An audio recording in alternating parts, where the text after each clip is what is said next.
Sigurado naman po ay lahat tayo ay umiibig na. Sigurado po ba na kaming lahat ay umiibig na?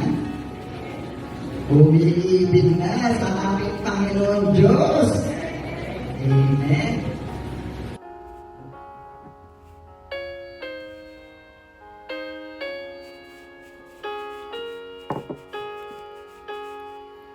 Good morning, good day, church day, Lord day. I am Brother Cesar Capistrano. Muli na naman po mag-share sa inyo ng Word of God. Ang ating pong topic sa araw na ito, mandaraya, maliit man o malaki. Ano ito sa Biblia? Ating pong aalamin yan. Meron tayo isang talata sa araw na ito. Bago po basahin ang talata, tayo po'y manalangin muna. Diyos amang nasa langit, makapangyarihan sa lahat, sambahin ang ngalan mo.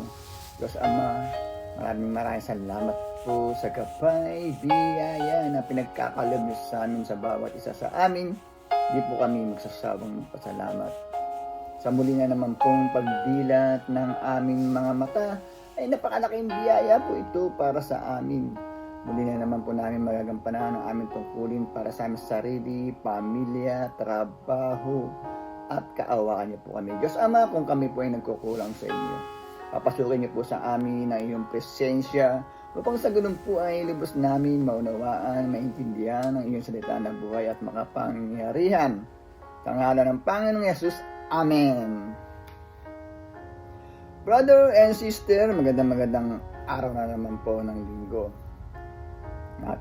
Topic, mandaraya, maliit man o malaki. Ano ito sa Biblia?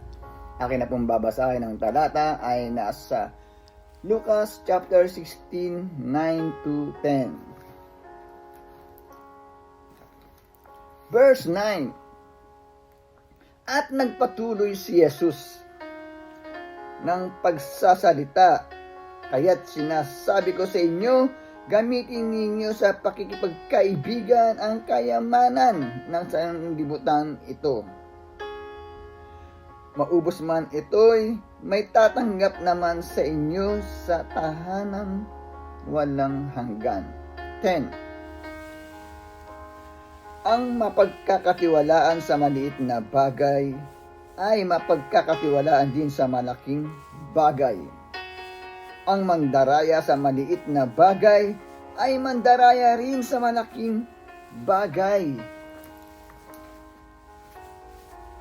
Amen. Brother and sister, napakaganda po ng ating nabasa mula sa Biblia.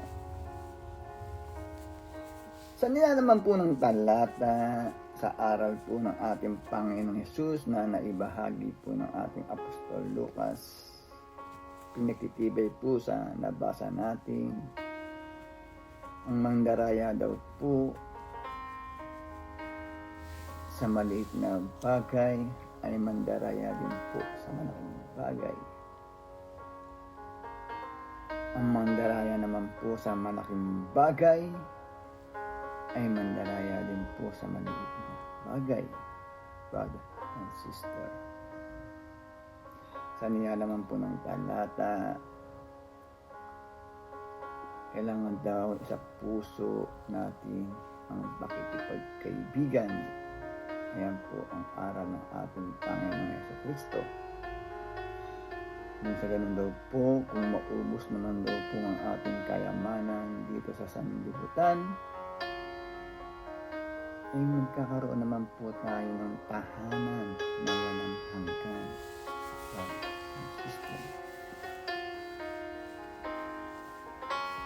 Ang nila naman po ng talata ay dapat po tayong pagkatiwalaan sa maliit na bagay.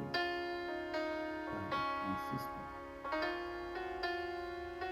At pagkatiwalaan din tayo sa malaking bagay. Ang system. Napakaganda po ng ating nabasa mula sa Biblia. Pag ito po yung ating nagampanan na sunod ang aral ng ating Panginoon sa Kristo, ang kanyang pangako ay makakasama tayo sa tahanan, makakasama tayo sa kaharian ng ating Diyos amang nasa langit. Kaya yung taong napagkakatiwalaan sa maliit na bagay ay mapagkakatiwalaan din po dapat sa malaking bagay. Bago ang sister, napaganda po ng ating nabasa mula sa Biblia. Maliit man o malaki ay dapat po tayo pagkatiwalaan. Napaganda po ng ating nabasa mula sa Biblia. Kaya po sana ay huwag na wag po tayo nanawang makinig every Sunday.